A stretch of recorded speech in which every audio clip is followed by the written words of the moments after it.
agradecemos mucho estar aquí, digamos, en este aquí tan, no por extender el tiempo, menos extraño para todos, en un momento muy particular. Les quería también contar que este libro que estamos presentando hoy, que estamos celebrando hoy, de Pablo Alabarces, está enmarcado en una colección, es la colección Calas, donde digamos, pertenece a un proyecto, un programa del Centro María Civil Amerián de Estudios Latinoamericanos Avanzados en Humanidades y Ciencias Sociales, que reúne 4 universidades alemanas y 4 universidades de América Latina, México, Costa Rica, Ecuador y Argentina. Y en el marco de esa colección hay también otros libros interesantes que sería valioso, nos interesaría que si pueden también recorran en el sitio de la editorial. Hay autores locales, conocidos, muy queridos por muchos de nosotros, como Maristeles Vampa, Néstor García Canclini, Claudia Briones o Elvira Narvaja, maestros de muchos de nosotros. Bueno, nada, es una invitación también para que los recorran.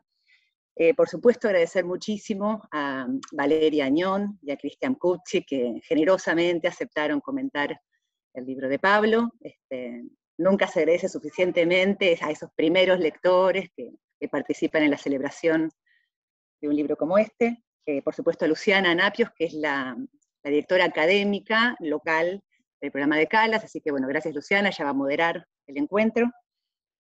Por mi parte también le agradezco a toda la gente del equipo de la editorial, a Natalie Jaraz puntualmente, que fue quien coordinó y organizó esto y se dedica, digamos, que trabajó en la comunicación de este encuentro y de estos libros, y a todo el equipo de UNSAMEDITA. No voy a mencionar a todos, pero a todos los veo acá, así que también les agradezco que hayan venido, y por supuesto también particularmente al autor, a Pablo, que ha sido profesor de muchos de nosotros. Y creo que con este libro personalmente celebro una hermosa revitalización de la tradición de los estudios culturales latinoamericanos, ¿no? Me parece que eso lo escucharemos con mucha atención, lo hemos leído con mucha atención.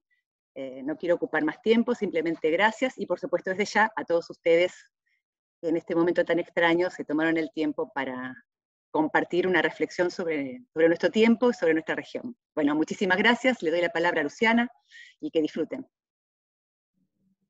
Muchas gracias, Flavia. Bienvenidas a todas y a todos. Bueno, yo en realidad quiero agregar a esto que comentaba Flavia, que yo en este momento soy la directora académica de la sede CONOSUR de Calas, que es un proyecto de investigación, como decía Flavia, de cooperación alemán-latinoamericano.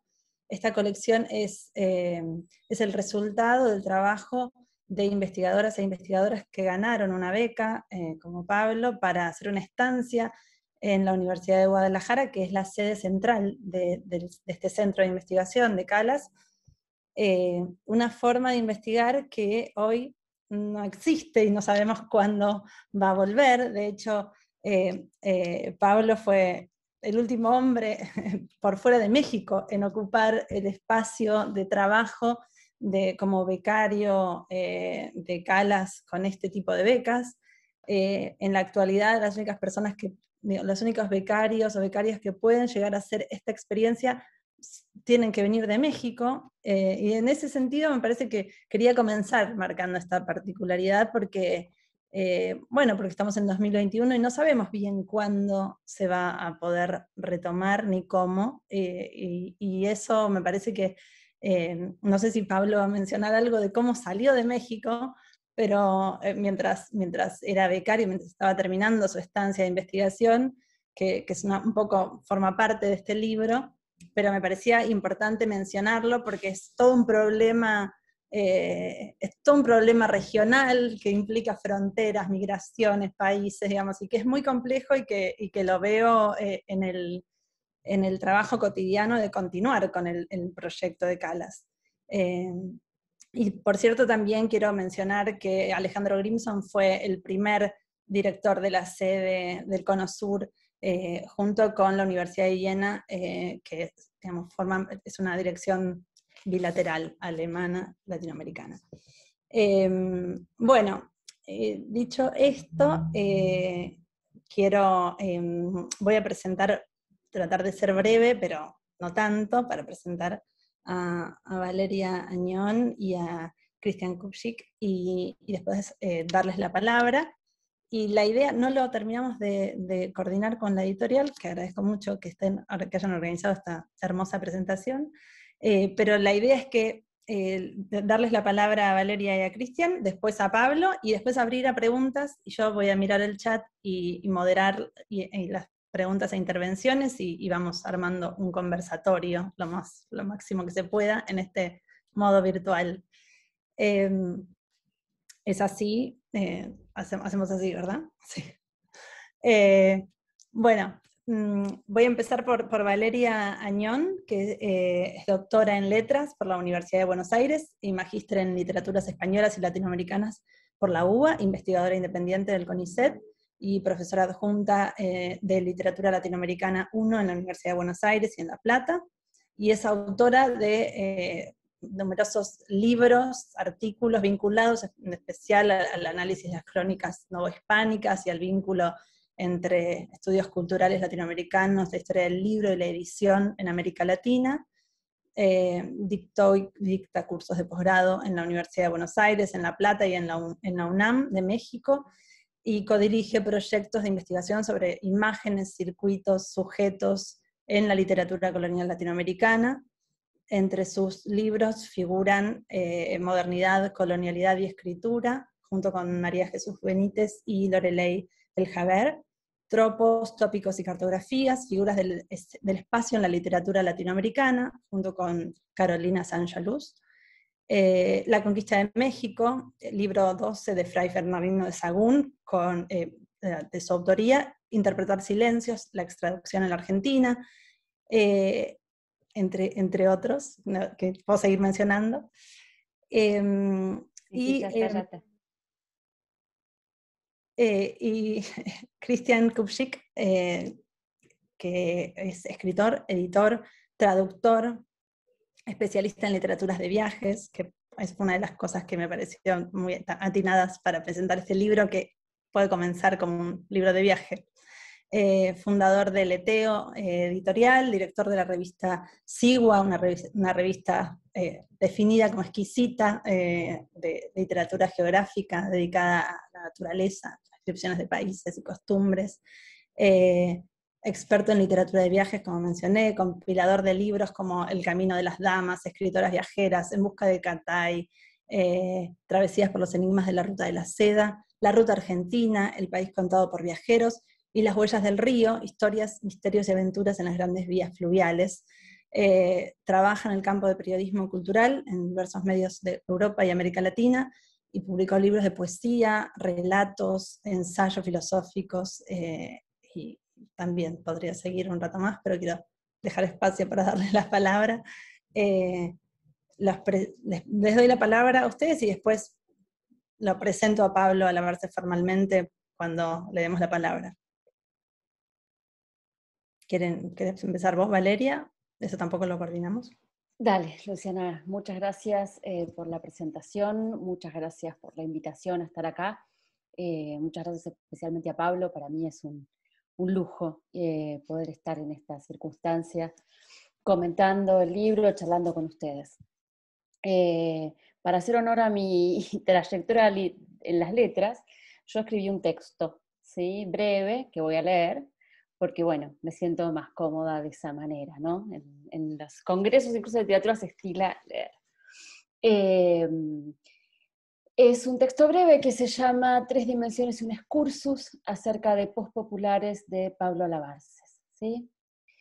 Quisiera comenzar esta presentación con una frase del gran poeta mexicano José Emilio Pacheco, que define lo que quiero comentar hoy acerca del libro que nos convoca.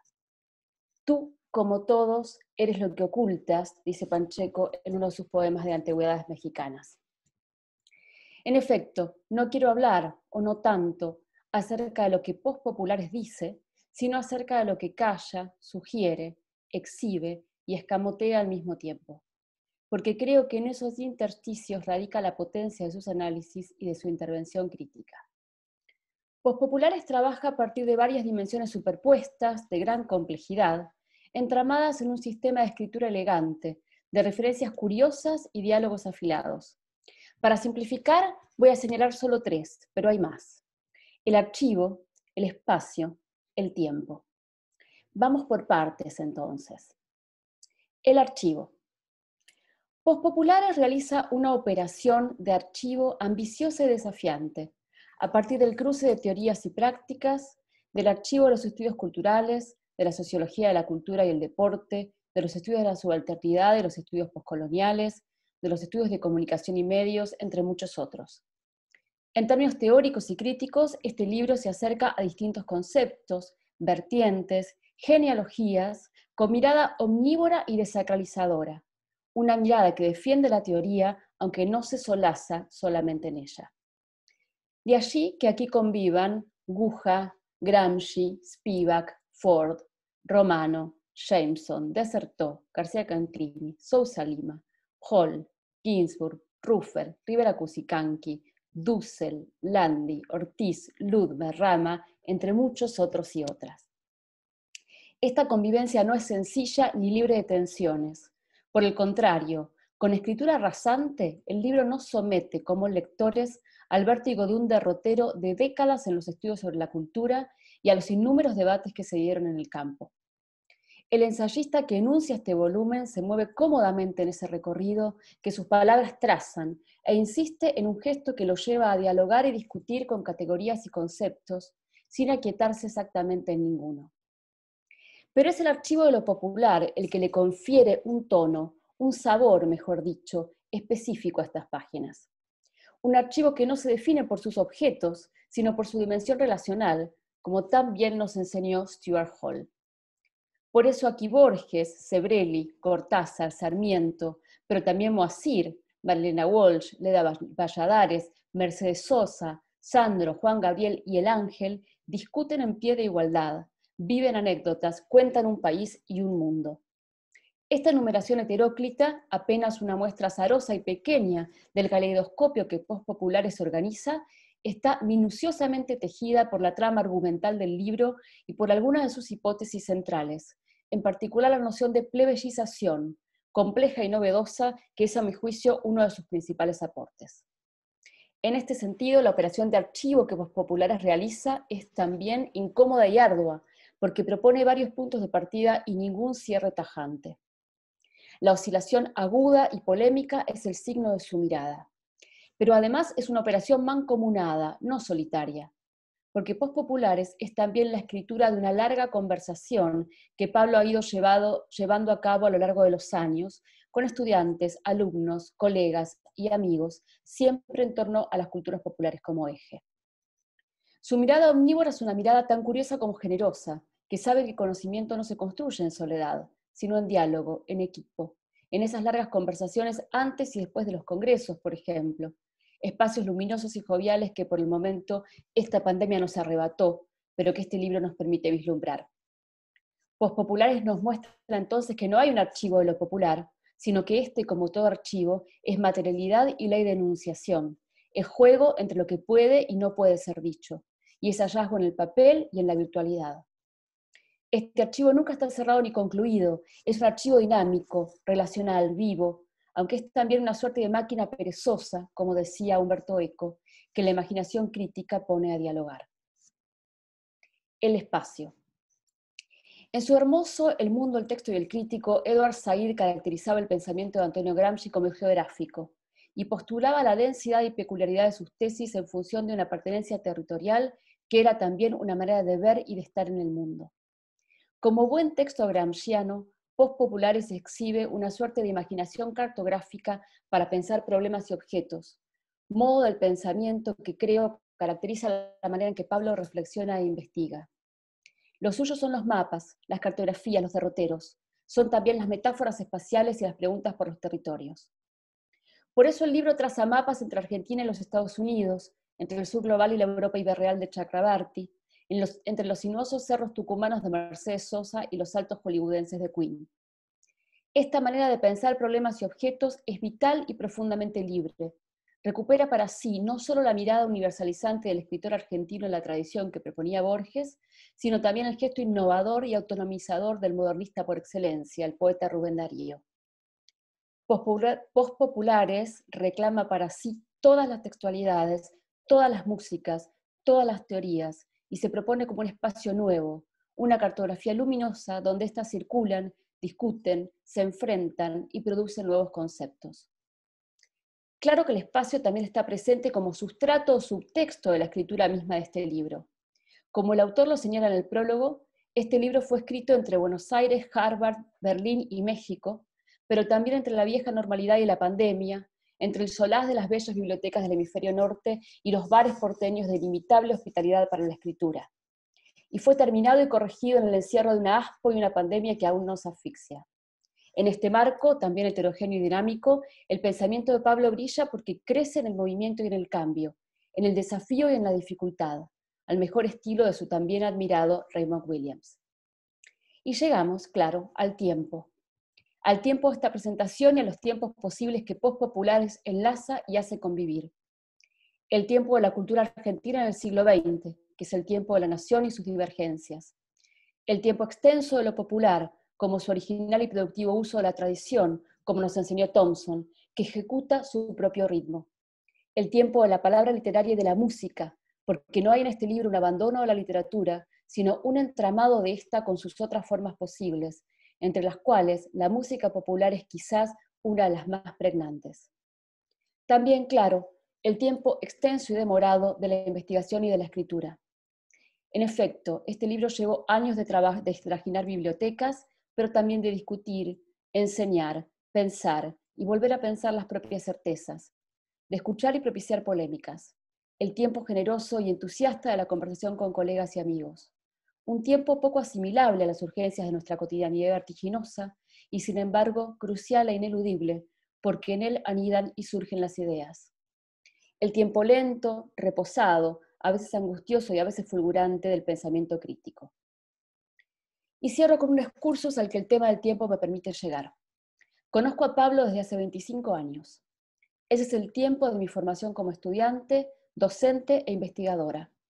El tiempo en el que aprendí todo, pero en especial aprendí de Pablo una forma de leer, de enseñar, de querer y respetar a los alumnos, alumnas y alumnes, que es su marca y su más brillante insignia.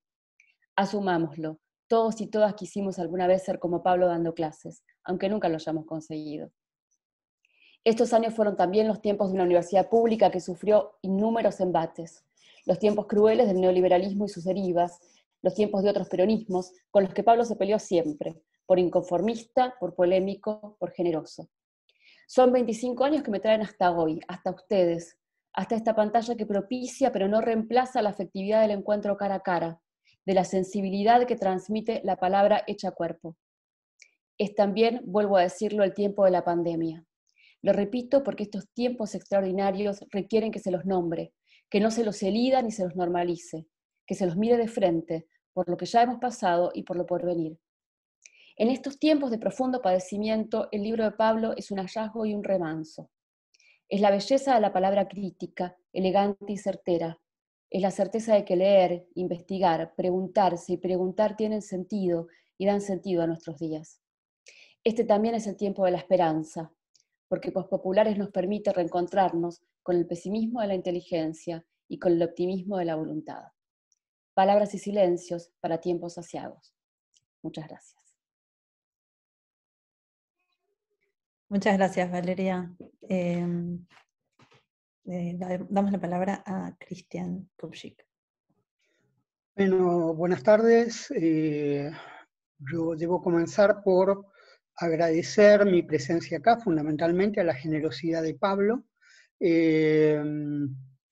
ya que esta invitación realmente excede mis posibilidades en cuanto a dar una imagen acabada de este libro magnífico que despertó todo mi entusiasmo y, como decía Valeria, que nos permite interrogarnos, nos permite alimentar la curiosidad por investigar en otras alternativas que Pablo deja subyacentes en medio de un increíble aparato crítico que, como muy bien decía Valeria también, recorre de un modo heterogéneo todos los estudios de la Escuela de Frankfurt para acá, desde Adorno a Jorge B. Rivera, pasando por Animal Ford y Stuart Hall y demás. Quiero agradecer también, bueno, a Luciana por la presentación y a la UNSAM, a UNSAM Edita, por abrirnos este espacio. No teman, yo no sería incapaz ante este público de acercarme al tremendo aparato teórico que pone Pablo al servicio de postpopulares, sino que como un modesto consumidor de productos y hábitos culturales, me gustaría centrarme en algunos de los puntos que Pablo trabaja de manera exhaustiva y que llaman a repreguntarnos sobre la cuestión de ese espacio sinuoso que tiene que ver con lo popular, ¿no? De hecho, el título le llama la atención. Si hablamos de postpopulares, también habría que inferir de que existe algo que es prepopular, ¿no? Y ¿por dónde pasaría eso? Abrir el libro y encontrarme, más allá de la magnífica introducción, con Julio Cortázar, fue una sorpresa que no tendría que ser tal porque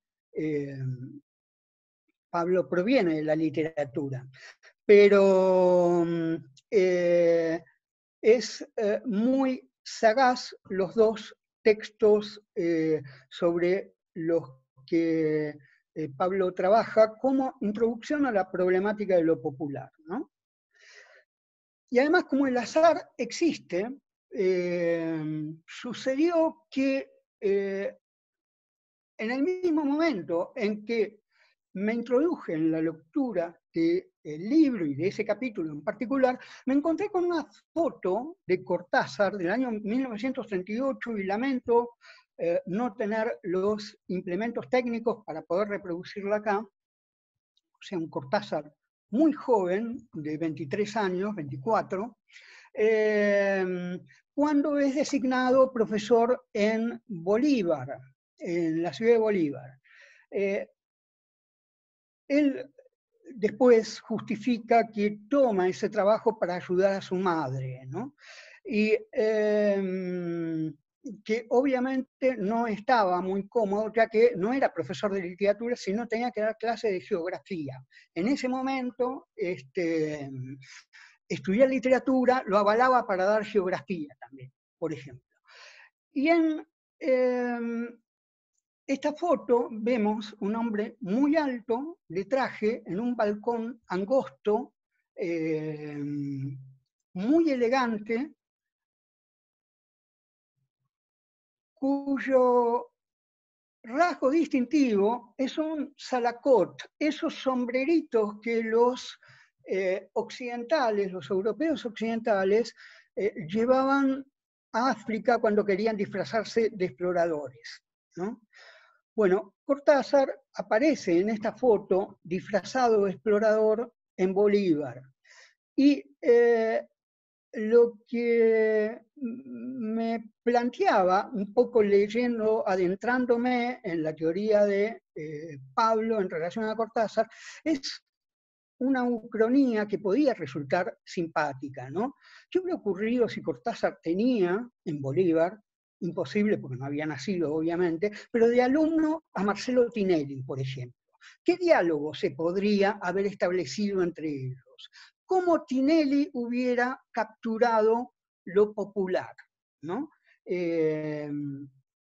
Seguramente Showmatch no hubiera existido, pero habría hecho las delicias de la curiosidad sistemática de Pablo por este tipo de fenómenos.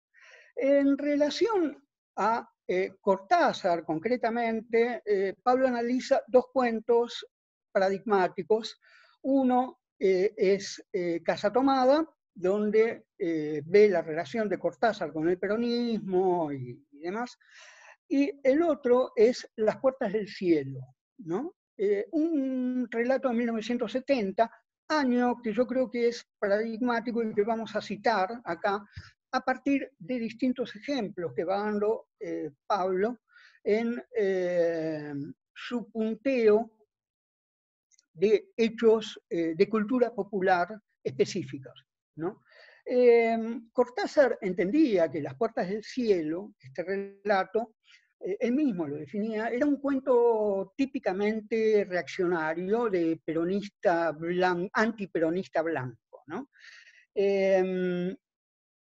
La trama trabaja sobre un abogado, Marcelo Jardoy, que acompaña las desventuras de una pareja popular, Mauro y Celina, a través de bailes populares. Es muy interesante porque Jardoy, en este caso el letrado, el hombre de letras, como bien lo llama Pablo, lo que hace es tomar nota prolijamente en una libreta acerca de los usos y costumbres de las clases populares a la hora de divertirse. En un momento determinado dice: me quedó inteligencia para medir la devastación de la felicidad. Celina muere por tuberculosis, una enfermedad derivada de la pobreza. Jardoy acompaña a Mauro al baile y ve que Mauro vuelve a bailar. Pero él no baila, no pone el cuerpo. Y ahí hay algo interesante, porque no se puede sustraer la analogía entre ese letrado que toma nota de lo popular con un docente que toma notas de lo popular, ¿no? Ahí hay un esfuerzo, ¿no?, por tratar de comprender a ese personaje que habla muy bien de la honestidad intelectual de Alabarces. O sea, muchas veces va contra sus propias convicciones para tratar de arribar a un principio de verdad más o menos sostenible. Después volveremos a otro aspecto de este pequeño capítulo, pero me interesa una frase que Pablo rescata de Raymond Williams, donde dice que en realidad no hay masas, sino formas de ver a la gente como tales, ¿no? Ese es otro esfuerzo. O sea, no atarse a dogmas cerrados, sino intentar ver a la gente y a los personajes tal cual son, perdón. El segundo punto que me interesa rescatar tiene que ver con las narrativas ficcionales del mestizaje, y esto pasa fundamentalmente por la construcción del héroe. Este es otro aspecto que me gustaría mencionar a lo largo de todo el libro, de todo Postpopulares. La insistencia, el término se encuentra más de una vez, en bucear en las contradicciones del relato, de los relatos que van fundando el concepto de lo popular. En la construcción del héroe, Pablo se detiene fundamentalmente sobre algunas figuras, ya sea de la cultura mexicana o brasileña, fundamentalmente futbolistas, como Leónidas, por ejemplo, que participó en el campeonato del 34, y sobre todo Pelé, ¿no? Y es muy interesante porque Pablo acá lo que hace es deconstruir el personaje del héroe. Es héroe en tanto mestizo, se puede mestizar como un ser domesticado. Es el buen salvaje, en última instancia, ¿no? A quien las clases dominantes pueden utilizar a gusto. Lo vimos hace muy poco en una producción de Netflix. En la biografía de Pelé, por ejemplo, no aparece en ningún momento Garrincha. Es como si no hubiera existido, y es uno de los personajes a quien Pelé le debe mucho de su grandeza, porque fue vital en el Mundial del 62. Pero Garrincha, no siendo mestizo, no optó por mestizarse, siguió siendo Garrincha, un chico de la favela al que le gustaba gambetear, ¿no? Con la construcción del héroe, que es una figura plenamente vigente hasta nuestros días y de las que tenemos permanentes ejemplos, pasamos al siguiente punto fascinante, que es híbridos y plebeyos, ¿no? Y aquí Pablo se ocupa fundamentalmente de un personaje tan fascinante, tan difícil de clasificar además, como Sandro. Y arranca por el final, con la muerte de Sandro, equiparándola a lo que fue la muerte en el mismo año de Mercedes Sosa. Sandro fue un personaje difícil también, porque no era sencillo de domesticar. Aquí hay algo en el medio. Pablo dice que después va a ser reivindicado por el rock, lo cual es cierto, ¿no? Hay un disco tributo a Sandro, pero ya muy posterior, en los 90 y demás. Sin embargo, en 1970 hay un hecho crucial, ¿no? En febrero de 1970, Sandro participa en los carnavales de San Lorenzo de Almagro, en Boedo. Esa va a ser su última participación pública. Viaja a Miami para recibir un premio en Columbia por ser el artista latino que más discos vendió. Y luego se va a New York porque el 11 de abril de ese año Sandro es artífice de un hecho sin precedentes. Es el primer artista latinoamericano que se presenta en el Madison Square Garden, pero además en un espectáculo que es transmitido por cable a 16 países y que tiene una audiencia de 250 millones de espectadores. Ese programa que transmitió Canal 9 por La Astucia de Alejandro Romal, que le ganó de mano a Guarmestre. Guarmestre quiso competirle transmitiendo el despegue del Apolo 13 y perdió de un modo escandaloso, ¿no? Yo creo que lo sitúa ahí a Sandro en otra perspectiva. O sea, sí,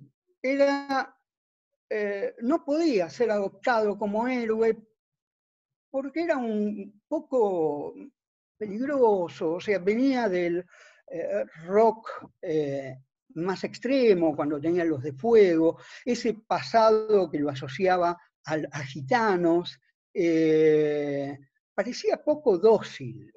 Pablo además señala el efecto que tenía sobre las mujeres. Pero actuó en Nueva York, había que empezar a mirarlo con respeto, ¿no? Paralelamente, esto ocurre en 1970, yo quisiera también detenerme en 3 películas de esos años, 3 hechos artísticos que tienen que ver con la cultura popular y con una especie de comunicación subterránea que hay entre lo culto y lo popular. La primera película es Pajarito Gómez, del año 65, que rescata, ¿no?, el fenómeno de Palito Ortega, una película hecha por Rodolfo Kuhn, con guión de Paco Urondo y Carlos del Peral, que va a terminar editando Hortensia después con Landru. Una película sumamente crítica, no con Palito Ortega, sino con toda la industria mediática y discográfica de la época, y que, por supuesto, va a quedar como un fenómeno de culto, pero apartada de los flujos de consumo que tenían las clases masivas. El segundo punto es otra película del año 69, en este caso, Tiro de Gracia, de Ricardo Becher, donde actúa Javier Martínez y con música de Manal, ¿no? O sea, en las antípodas, o sea, acá ya nos encontramos con un cantante de rock hecho, digamos, que participaba del underground cuando estaba asomando el rock nacional, que dividía la realidad entre comercial y progresiva. Lo progresivo nos suena progresista y, entre otras cosas, invitaba a no bailar, ¿no?, a no poner el cuerpo. Acá se da otro fenómeno, al igual que con la película de Kuhn, participa como un producto de culto, sin poder trascender más allá. El tercer film que hace a la cuestión, del año 70 también, es El extraño del pelo largo, ¿no?, de Julio Porter, con Lito Nebbia, un joven Lito Nebbia, que participaba de lo progresivo, se supone, ¿no?, con Los Gatos, etc. Y los integrantes de la Joven Guardia, que a fin de cuentas fueron los creadores del tema. Y esta película, que trabaja sobre el fenómeno de la emergente, digamos, de este sector de la juventud que se identifica con el rock y el pacifismo y cosas por el estilo, de muy inferior calidad, por ejemplo, a Tiro de Gracia o a Pajarito Gómez, va a conseguir un éxito notable. Haciendo el camino inverso, Leonardo Fabio sale del cine haciendo películas de altísima calidad, ¿no?, para introducirse como músico popular. Y logra también una altísima aceptación, ¿no? Incluso bromeando, tenía un tema ding dong, son las cosas del amor, donde decía a ella le gusta Palito Ortega y a mí el otro le gusta Fabio, Sandro, una cosa por el estilo. Es decir, perdón, Cristian, Leo Dan. No, Leo Dan es una maravilla, No, digo, en el diálogo perdón, y la canción, sí. A ella le gusta Fabio, a mí me gusta Leo Dan, esa es la alternativa. Perdón, toda la razón, sí. No, de todos modos digo, es una maravilla el capítulo que dedica a Leo Dan, del que aquí tenemos poquísima noticia, si no ninguna, ¿no? Lo que me interesaba señalar con estos ejemplos es esta zona de hibridaje que se empieza a dar dentro de la cultura popular con idas y vueltas, ¿no? Y que va a desembocar, o Pablo lo hace desembocar muy inteligentemente en un artículo de Jorge Fernández Díaz donde a la muerte de Sandro dice que bueno, que hay que aceptarlo porque en última instancia hizo un esfuerzo por desgrasarse, ¿no? Ya no era más grasa. ¿Por qué no era más grasa? Porque tomó distancia, porque lo homenajeaba los músicos de rock, por aquel lejano antecedente de haber actuado en Nueva York. Bueno, esto ya en el siglo XXI viene después de lo que con el menemismo, sobre todo, Pablo denomina la plebeyización de la cultura, ¿no? Es decir, quienes debían legitimar a referentes culturales, en un momento determinado dice, ¿y por qué no? O sea, si igual el poder lo tenemos nosotros. En ese sentido, no tienen ningún empacho en absorber fenómenos marginales, incluso como la cumbia villera y demás, en su propio provecho. Todo lo cual nos devuelve a uno de los puntos centrales de nuestra cultura contemporánea, que está enraizada de un modo muy profundo en la concepción que tenemos como país, que tiene que ver con civilización o barbarie, sobre la que Pablo se ocupa tomando a Josefina Ludmer, que dice que lo popular se manifiesta a través de tres fenómenos subalternos, el gaucho, el indio y los negros. Yo quisiera cerrar, para no abundar más, digo, porque es una invitación a el exceso, la cantidad de nudos sobre los que trabaja Pablo de un modo sumamente elaborado, con además un arsenal bibliográfico increíble, ¿no? Sistematizando todo este campo como pocas veces he visto. Yo quisiera traer a colación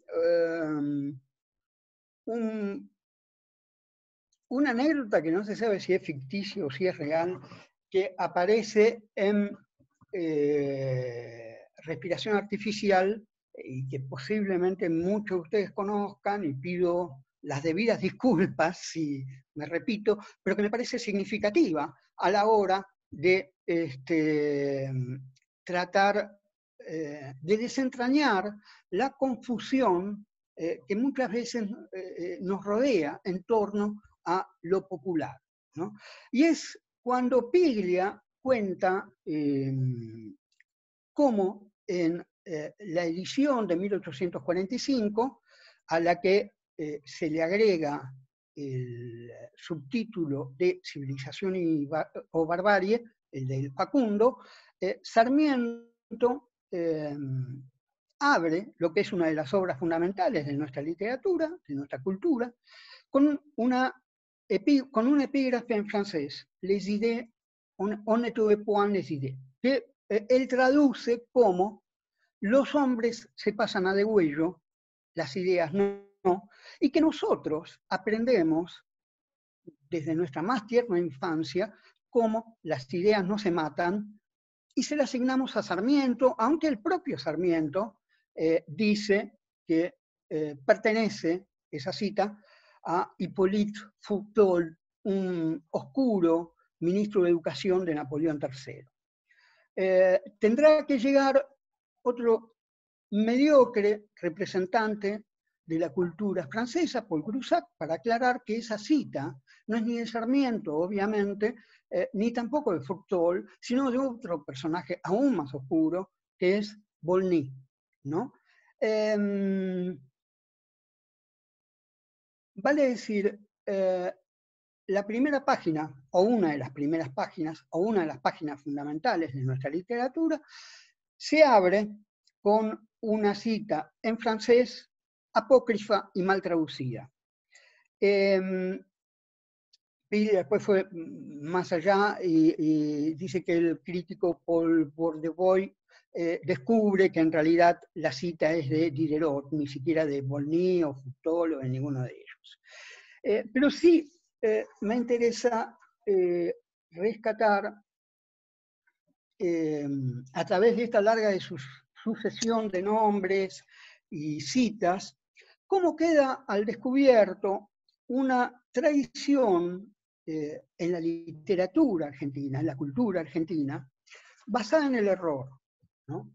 Ya sea involuntario o premeditado, y cómo a partir de estas frases apócrifas y préstamos equivocados se da pie a una fabulosa invención de la que también participan la intención paródica, la ironía.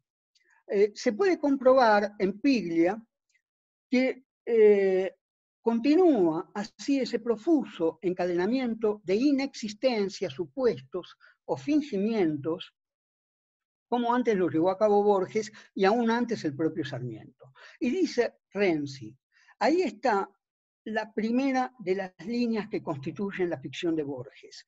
Clausura por medio de la parodia del error sanmartino, la línea de la erudición cosmopolita y fraudulenta del siglo XIX. Suele suceder, sabemos, que una larga cadena de errores se constituye como una de las mejores formas de construir literatura, de construir la cultura popular. Para desenmascarar esta cadena de errores son necesarios trabajos como los de Pablo, que nos invitan de un modo inteligente, ágil, sagaz, ¿no? A ver, ¿de qué hablamos cuando hablamos de lo popular? Que es uno de los títulos que abren su libro. Bueno, por ahora nada más y muchísimas gracias. Muchas gracias, Cristian. Bueno, voy a cumplir con la formalidad de presentar al autor del libro, a Pablo Labarces, y voy a comenzar siguiendo la tradición argentina basada en el error o la confusión, presentándolo como sociólogo por la Universidad de Brighton, investigador principal del CONICET y profesor titular de Cultura Popular en la Facultad de Ciencias Sociales de la UBA, profesor, investigador y formador de investigadores e investigadoras. Sus investigaciones comprenden estudios sobre las culturas populares en plural y en particular, la música popular, las culturas juveniles, las culturas futbolísticas. Es considerado uno de los fundadores de la sociología del deporte latinoamericana, y entre sus 14 libros figura Fútbol y Patria, Resistencias y Mediaciones, estudios sobre cultura popular, Héroes, Machos y Patriotas, el fútbol entre la violencia y los medios, ganador del segundo premio Nacional de Ensayo Sociológico en 2018, e Historia mínima del fútbol en América Latina. Bueno, una breve presentación, pero muy necesaria, y ahora le doy la palabra a Pablo, y después abrimos a comentarios y preguntas. Gracias, Luciana.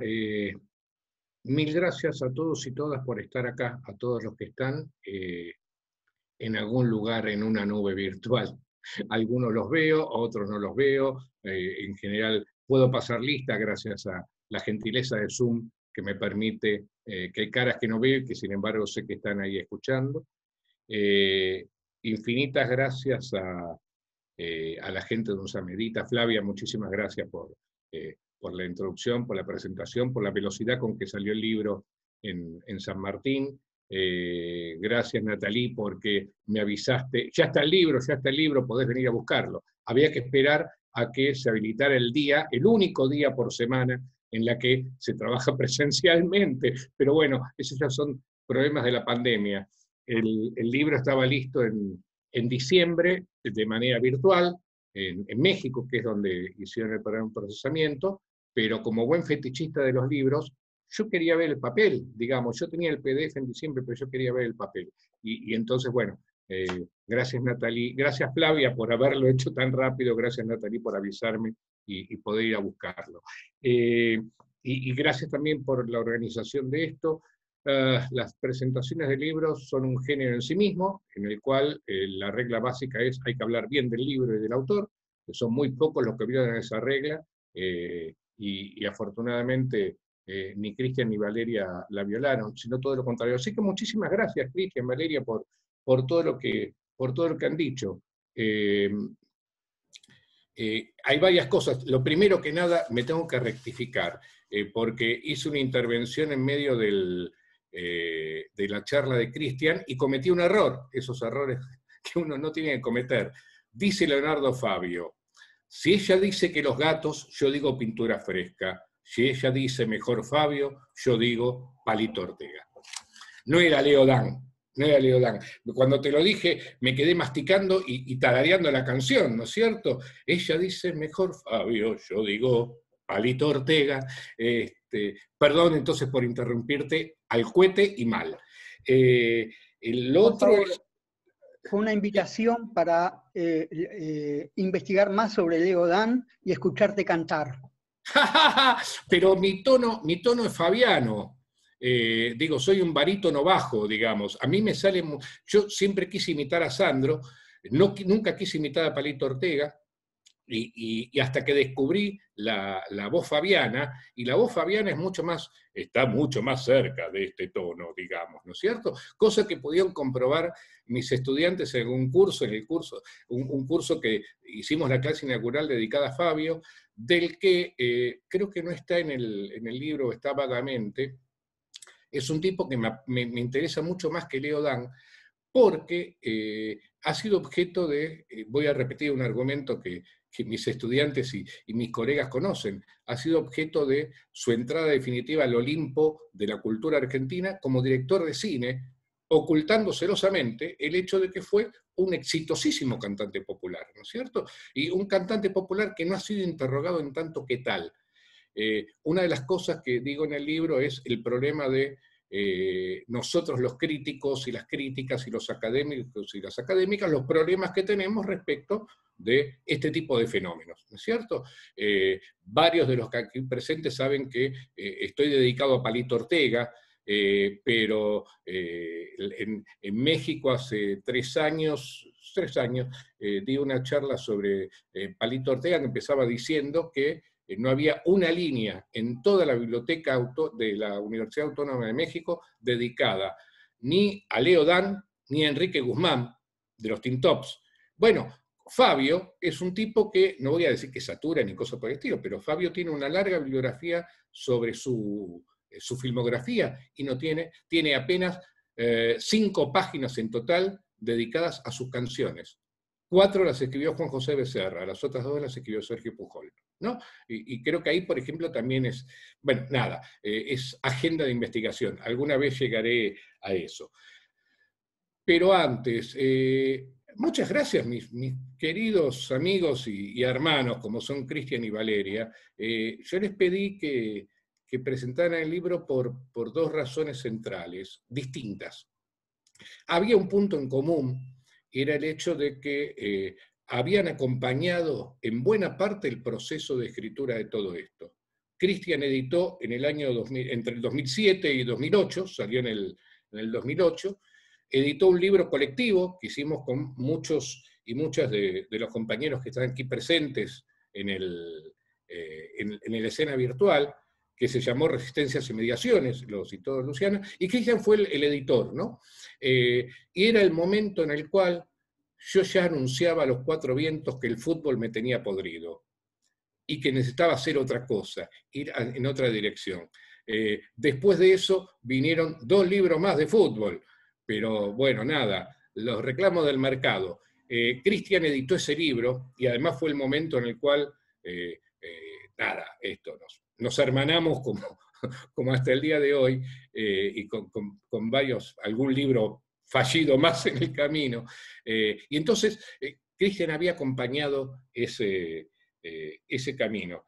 Y Valeria fue tan explícita que le puso números, y dijo 25 años. Son 24, Valeria, perdóname. Si no nos hace más grandes, pero son 24 años, en un seminario llamado pomposamente Literatura y Cultura Popular, ¿no? Y ahí fue donde nos conocimos, y entonces Valeria acompañó este camino casi desde el inicio, digamos. E inclusive hemos escrito cosas juntos, inclusive de toda la escritura de este libro, casi el 95% es original, y de los pocos lugares donde ha afanado alguna página o algún fragmento, por ejemplo, viene de las clases que hicimos con Valeria para Claxo en el año 2009, ¿no? Que dimos un curso sobre estas cosas, y en algún momento cuando terminó ese curso dijimos, ¡oh! Esto podría llegar a ser un libro, y nada, las idas, las vueltas de Claxo, nuestros propios problemas, quilombos, devaneos, exigencias, etcétera, lo clausuraron como proyecto, y finalmente, 12 años después, se transforma en esto. Yo supongo, Valeria, que habrás reconocido en Pospopulares la culminación de ese curso del 2009, ¿no? Esto es, aquello que tanto charlamos entre los dos y que acá trató de alguna manera de cerrar. Los dos hicieron referencia a la conversación, con mucho más énfasis Valeria, porque fue partícipe de esa conversación. Entonces, digo, están acá, en este espacio virtual, que en algunos casos tiene la camarita, en otros casos no tiene la camarita, muchos de los participantes de esa conversación. Están muchos aquí. ¿Sí? Está Berenice Corti, que no sé si la sigo viendo, pero fue la primera que entró a la sala, y detrás apareció Libertad Borda, y detrás apareció Federico Álvarez Gandolfi y María Terán, y después los dejé de ver, pero acabo de chequear que está Malvina Silva, que está María Mercedes Lisca. Ese grupo con el que, con más intensidad o menos intensidad, con más acuerdos o más desacuerdos, con a veces más armonía y a veces mucho más tiroteos, hemos hablado de todo esto los últimos 20 años. Sí, este libro es el producto de esa conversación.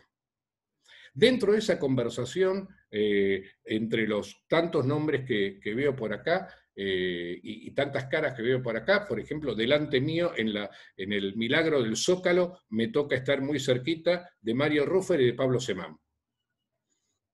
Y yo hablé con ellos, sin hablar con ellos, digo, leyéndonos, intercambiando. Con los dos hemos hecho muchas menos cosas juntos de las que yo hubiera querido, pero sin la conversación con ellos, por ejemplo, este libro hubiera sido absolutamente imposible.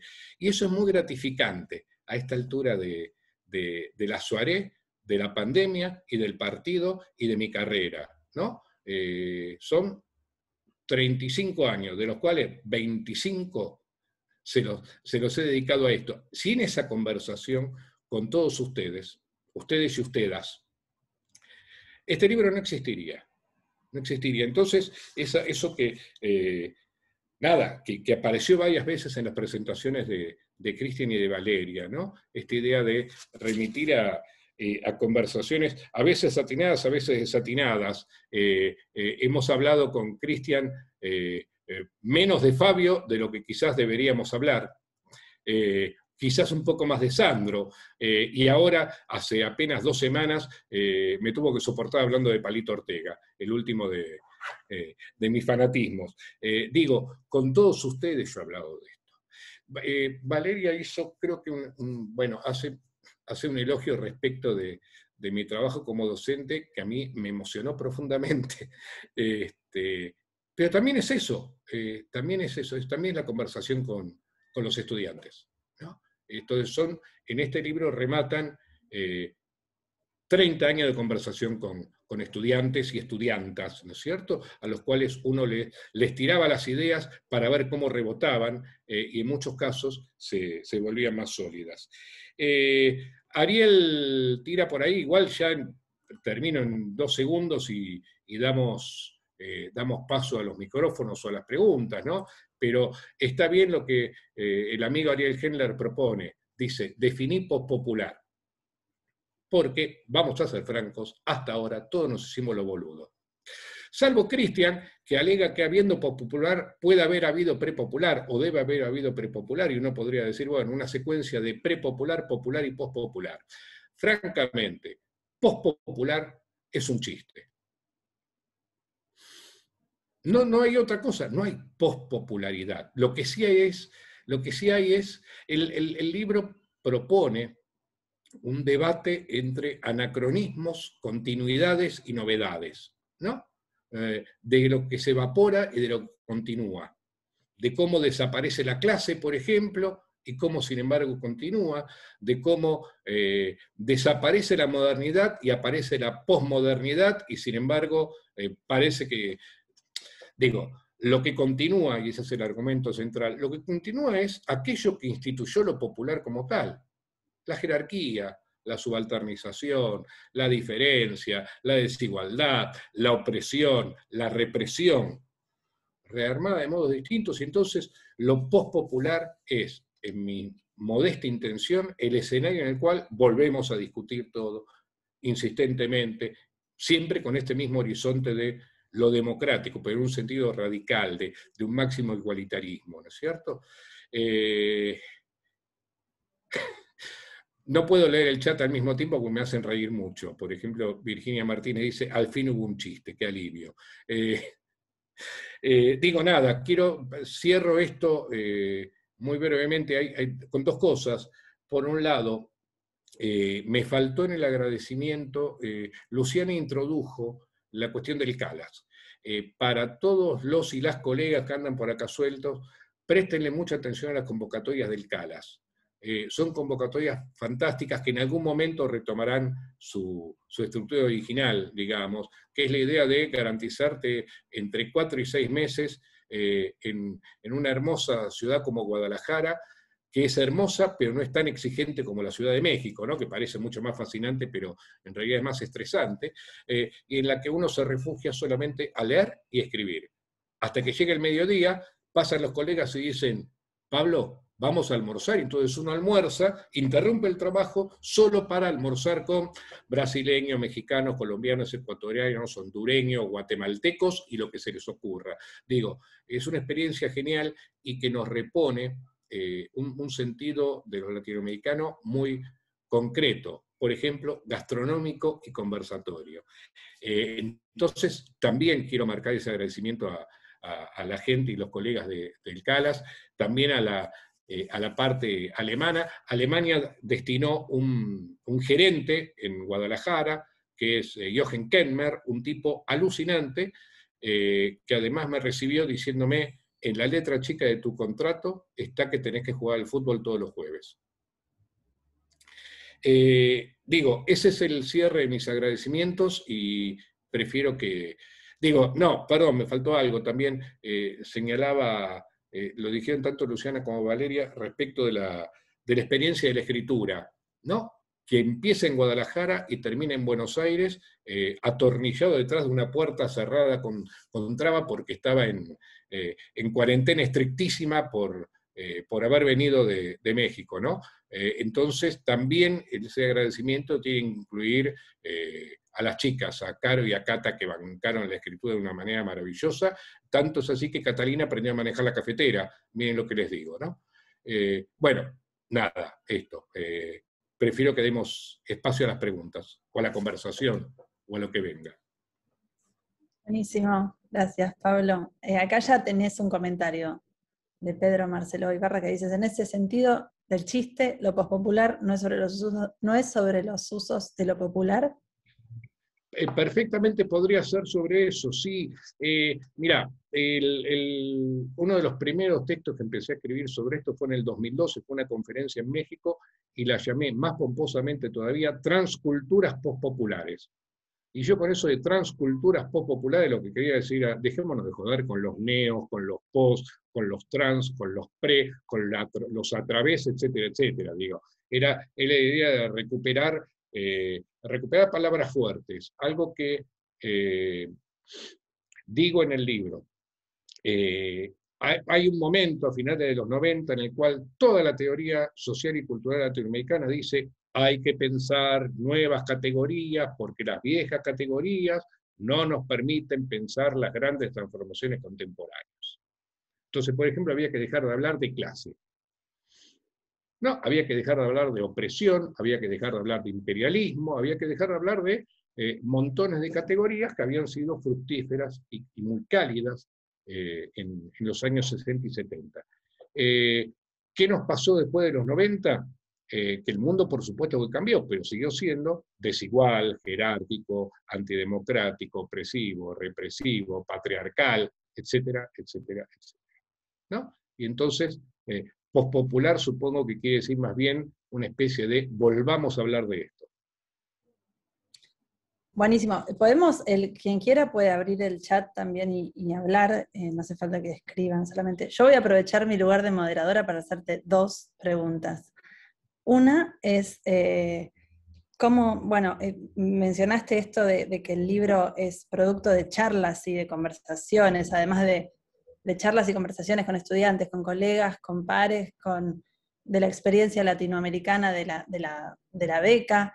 Pero mi pregunta tenía que ver con cómo imaginás vos el derrotero del libro, pensando en los objetos que son, en el objeto libro que valoramos, y cómo ves si lo imaginás en un curso, digamos, también, como tiene una escritura que, digamos, que tal vez es un género híbrido entre un texto muy erudito, como marcaba Valeria, y un texto de un alcance para un público amplio, en un sentido que pueda involucrar a estudiantes. No sé, esa era una pregunta.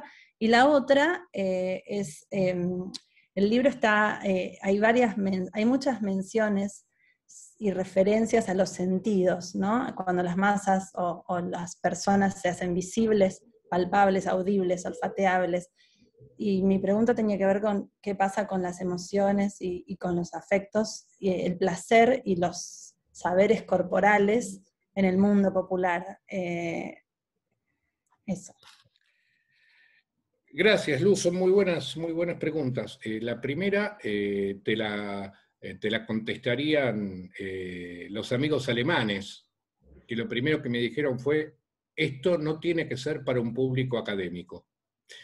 Hay una ventaja de la edad que tiene que ver con que, por suerte, ya soy investigador superior del CONICET, entonces no me cuentan las publicaciones con referato. Por lo tanto, puedo escribir de otra manera, puedo escribir otra cosa. Hay una anécdota pequeña, los que vean el libro verán que no tiene el aparato crítico en el texto, sino que aparece todo desplazado hacia el final. Es una bibliografía comentada, ¿no? Entonces no está la cita en el momento, como dice Raymond Williams, 1998, 2.35 según San Mateo, sino que está todo al final. Y esa es una decisión que tiene que ver con el lector que la colección busca. La colección busca el viejo lector del ensayismo latinoamericano y pretende que los textos se inscriban en esa tradición, la tradición del ensayismo latinoamericano. Es una tradición que la mayoría de los aquí presentes conocen, es una tradición que sé que Cristian conoce muy bien, es una tradición de la que hemos hablado largamente con Valeria, y en la que a mí me encanta, inscribirme, ¿no es cierto? Esa tradición encontraba un lector mucho más amplio que el lector académico. La idea del lector académico, la idea del paper, es una idea que a mí cada vez me resulta más molesta, aunque sé que este no es el libro para mis lectores futboleros, digamos. aparece la palabra guante una vez, digamos, no es, obviamente que no es el mismo tipo de público, y sin embargo apuntaría a ese tipo de público, el viejo público del ensayismo latinoamericano. Ese me gustaría que sea el lector, aunque tenga el pliegue de que se trata dentro de ese ensayismo una zona particular, que es la zona de la cultura, de los estudios culturales, digamos, ¿no? Las discusiones culturales en América Latina. Yo sé que uno de los evaluadores del libro señaló, bueno, quizás abundan ejemplos argentinos, entonces me preocupé, Juan Gabriel ya estaba dentro, pero fui a buscar la lucha libre, por ejemplo, ahí tenía la ventaja también de Valeria, que me había metido en lo que viene desde Bernal Díaz del Castillo en adelante, ¿no es cierto? Pero a ver, quise en parte desterritorializarlo. Aspiro a que sea un libro que se pueda leer se pueda leer de modo latinoamericano. Respecto de lo segundo, hay menos en el libro de todo eso de lo que a mí me hubiera gustado.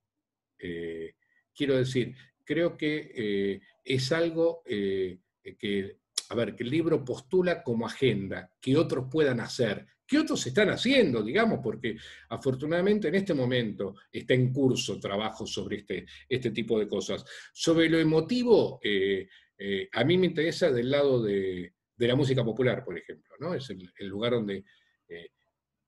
y en particular con Fabio. Volvemos a Fabio, digamos, pero bueno, acabo de dar un curso sobre Fabio, y Fabio es el tipo... terminemos la respuesta con este giro. Fabio es el tipo que me soluciona dos preguntas. La pregunta por la representación de lo subalterno y la pregunta por la relación afectiva de y con lo subalterno. Quizás, en definitiva, eso quiere decir que después de Palito Ortega va a tener que venir Fabio, antes que Leo Dan.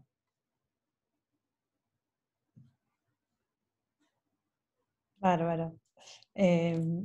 Bueno, Leo Facundo Fernández dice, ¿de qué manera vuelve lo popular a la práctica musical contemporánea en géneros musicales tradicionales como el tango, por ejemplo? Está Mercedes Lisca en la sala, no pienso contestar esa pregunta.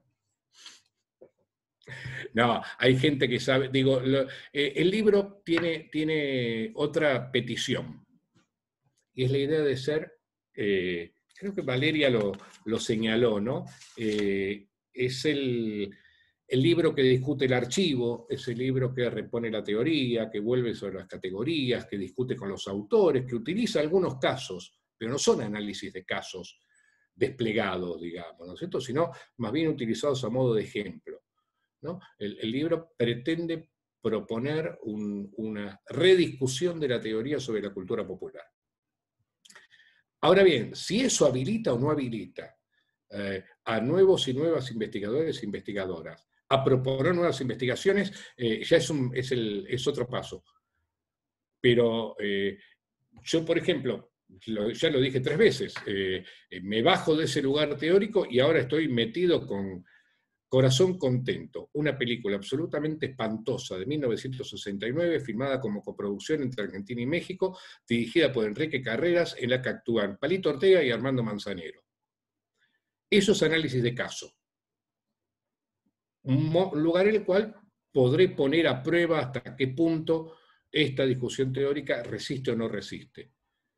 Pero, respecto a la pregunta de Facundo, y no puedo contestar, no lo sé. Y hay en esta sala alguien que lo sabe mucho mejor que yo, además. Mercedes, ¿no te querés meter y contestarlo vos? Perdón, yo no escuché bien la pregunta. ¿Cómo fue? ¿De qué manera vuelve lo popular a la práctica musical contemporánea en géneros musicales tradicionales como el tango, por ejemplo? ¿De qué manera vuelve lo popular? Bueno, yo creo que no hay una única manera, y no me queda otra, siendo que la pregunta es, digamos que el ejemplo es el tango. Para mí lo popular vino del lugar inesperado, ¿no? No es el lugar donde se lo espera. El tango queer fue, digamos, el baile la práctica homosocial del baile del tango desde principios de 2000 en adelante y cómo fue reordenando las lógicas, digamos, heterosexuales de los espacios de baile del tango, para mí son una manera en la cual el tango vuelve a ser protagonista de disputas simbólicas a través de la cultura. Pero claro, por supuesto que eso es polémico también, porque el tango queer siempre, digamos, fue cuestionado por un imaginario anglo, intervenido por teorías de género que vienen del mundo anglo, por ejemplo. Entonces siempre es conflictivo situar ese imaginario de lo popular, ¿no? Dejo ahí. Para amplificar esta idea de los casos, del estudio de casos y su relación con la teoría, los 25 años de los que hablamos con Valeria han sido un continuo ida y vuelta entre mi propio trabajo sobre casos con el fútbol, Maradona, el aguante y la mar en coche, y el de todos mis compañeros y compañeras que proponían sus propios análisis de casos, ¿no es cierto? Y entonces la teoría nos daba vuelta y íbamos viendo y chequeando y discutiendo, y esto sigue sirviendo, no sigue sirviendo, cómo hay que adecuarla, cómo hay que modificarla, en qué dirección. Y en ese sentido digo, el repertorio de los casos, el repertorio de los objetos posibles sobre los cuales hemos discutido estas cosas, van desde, y solo para citar a los compañeros y compañeras que están presentes, la cuestión de la negritud en el jazz argentino que hace Berenice Corti, la cuestión del fandom, de los fans, de los fanáticos que lidera Libertad Borda y que tiene su anclaje particular en el trabajo de Federico Álvarez Gandolfi sobre los otakus, el trabajo sobre la prensa popular y sensacionalista que ha hecho Leandro Araoz, el trabajo sobre cumbieros, cumbieras, músicos de cumbia que ha hecho Malvina Silva, el trabajo de María Terán sobre Monsiváis, digo, todo eso, insisto, para citar solamente a los que andan dando vuelta a este espacio, todo eso lo que a mí me permitió, porque yo tenía el paraguas, digamos, ¿no? Yo tenía el paraguas abierto y que decía, arriba decía cultura popular, y abajo iba circulando todos estos compañeros y compañeras produciendo empiria y analizando e interrogando esa empiria, y sobre eso viene esta pretensión de un estado de síntesis teórica, que no sabemos cuánto va a durar, porque para colmo, nuestra vieja conversación es dentro de 10 años, pongámosle dentro de 10 años. ¿Seguiremos diciendo lo mismo en una cultura de masas que hoy parece circular más por celulares y por consumos personales y por, como se dice, curadurías personales que por el viejo espectáculo de masas? Algo de eso se dice en el libro, ¿no? Todo esto parece estar cambiando y, por ejemplo, la lógica de los fans lo reponen a cada rato, pero resulta que la televisión sigue siendo... yo estaba cerrando el libro y Libertad Borda, que en este mosaico está acá abajo mío, acá, responde en una entrevista periodística, dice, acá todo el mundo preocupado por cómo la gente pasa la pandemia viendo Netflix, olvidando que no todo el mundo ve Netflix. Pero no es que no todo el mundo, la mayoría de los públicos no tienen acceso a Netflix, ¿no? Entonces, la centralidad de la cultura de masa sigue siendo enorme. Pongamos 10 años. ¿Por qué pongo 10 años? No por una cuestión cabalística, sino sencillamente porque dentro de 10 años me jubilo, que se encargue otro. Pero por ahora esto es lo que tenemos. Esto es lo que tenemos. Es decir, un montón de casos en los cuales se ven montones de transformaciones y también se sigue viendo un montón de persistencias y largas duraciones, ¿no es cierto? Valeria me tira por el chat privado que hemos sido muy williamsianos, ¿no es cierto? Está lo arcaico, está lo residual y está lo emergente. Y sí, la cultura popular es eso. es un repertorio de arcaísmos, un repertorio de cosas que insisten en permanecer, y repertorio de cosas nuevas que muestran una tensión, que dicen, ojo que ahora salgo yo.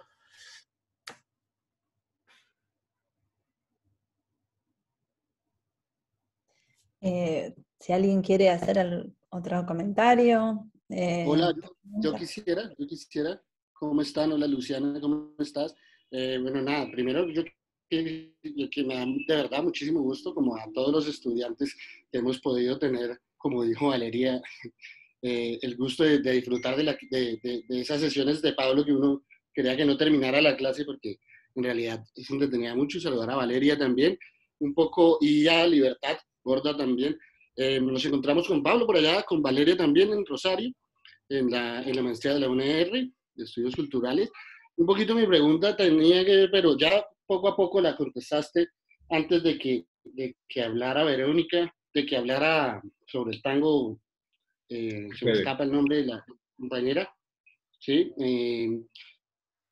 Mercedes. Sobre el tema de la, y es curioso porque estando en ese contrapunteo entregué las dos monografías, entregué una a Pablo, otra a Valeria, y precisamente en la lectura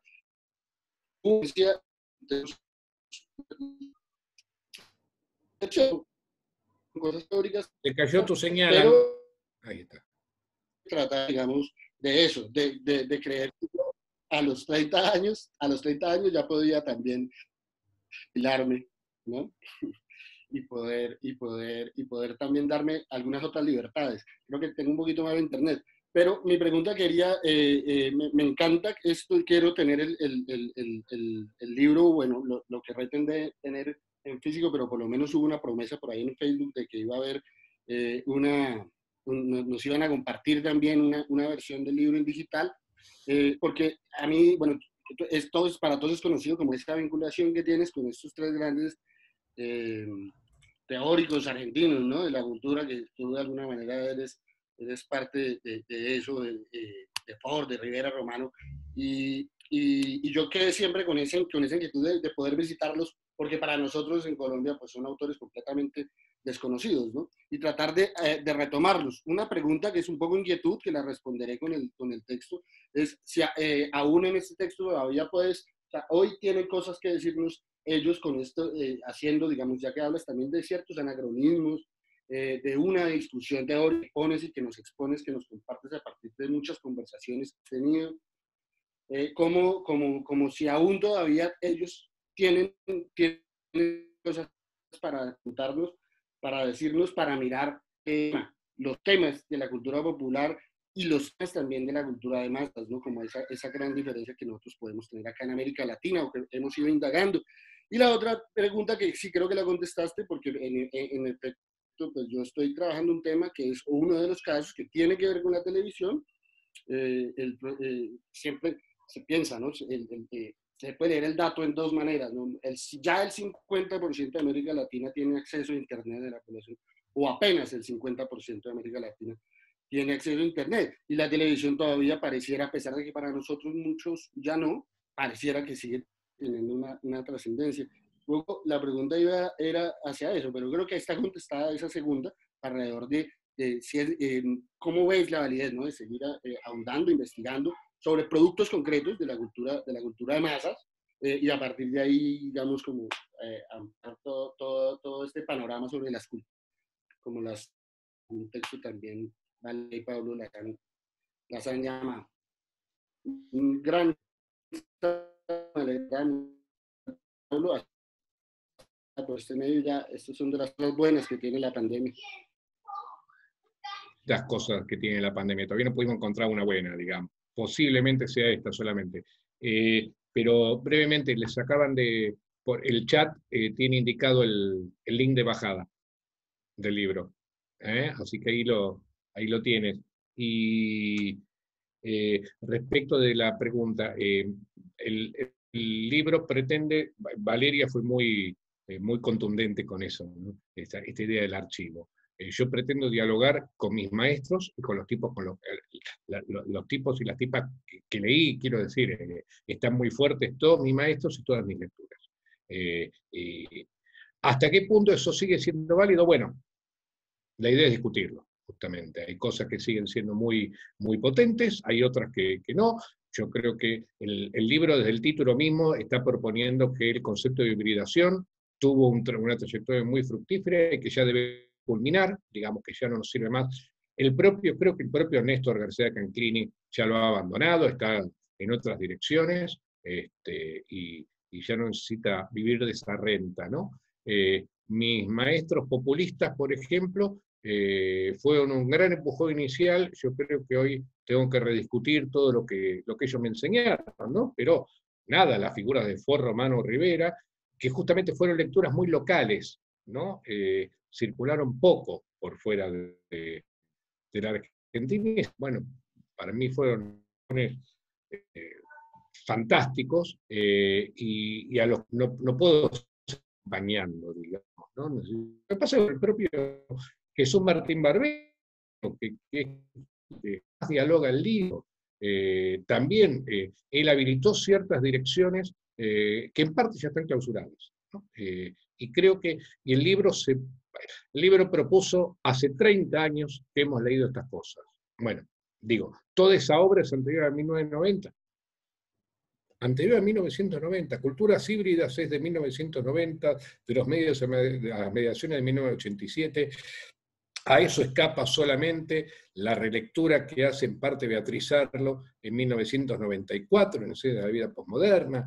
Digo, es como que en ese momento esa discusión se suspende, ¿no? Y entonces yo estoy proponiendo, bueno, retomémosla, veamos qué sirve, qué otra cosa podemos dejar en suspenso. Y me olvidé que era lo otro que iba a decir, lo otro que me habías preguntado, francamente. Bueno, perfecto, Pablo. Consulto a todos si alguien quiere hacer un último comentario, sobre todo último porque no quisiéramos que se corte el Zoom.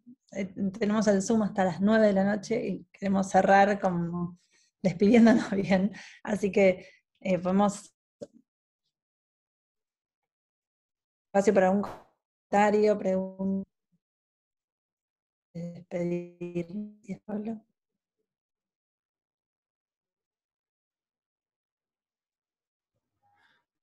Como en los remates, Luciana, a las 2 y a las 3. ¿No? Bueno, les agradecemos a todos su participación, especialmente Pablo, gracias por este espacio, gracias a la UNSAM, UNSAMERITA, por este encuentro y por la posibilidad de presentar el libro en estas situaciones, estas condiciones, y por celebrar que es eso, una presentación de libro, digamos, una celebración de la aparición de pospopulares. Yo quiero repetir mis agradecimientos a Valeria y a Cristian por la generosidad y el afecto. Chicos, ustedes saben cómo los quiero. Así que esto. Me hicieron emocionar, los dos. Así que no digan más nada porque me voy a poner a llorar como un pelotudo acá en Zoom. Y eso es una experiencia que no he hecho todavía.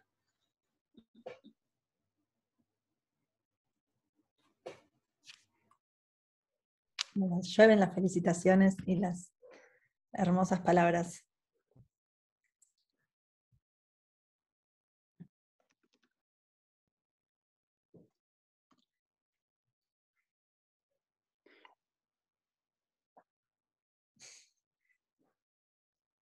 Bueno, es muy raro el silencio en la despedida, pero... Bueno, gracias a todos. No, así, hagamos un chau si quieren. Hagamos un ruido.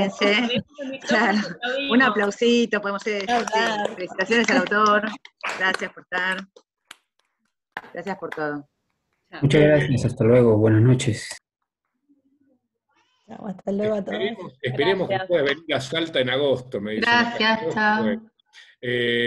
Para todos, muchísimas a todos los que estuvieron, y con todos y todas hay que seguir esta conversación. Semán, eso fue especialmente para vos. Creo que lo mejor que hay que hacer es irse. Gracias a todos. Hasta luego. Chao. Chao. Hasta luego.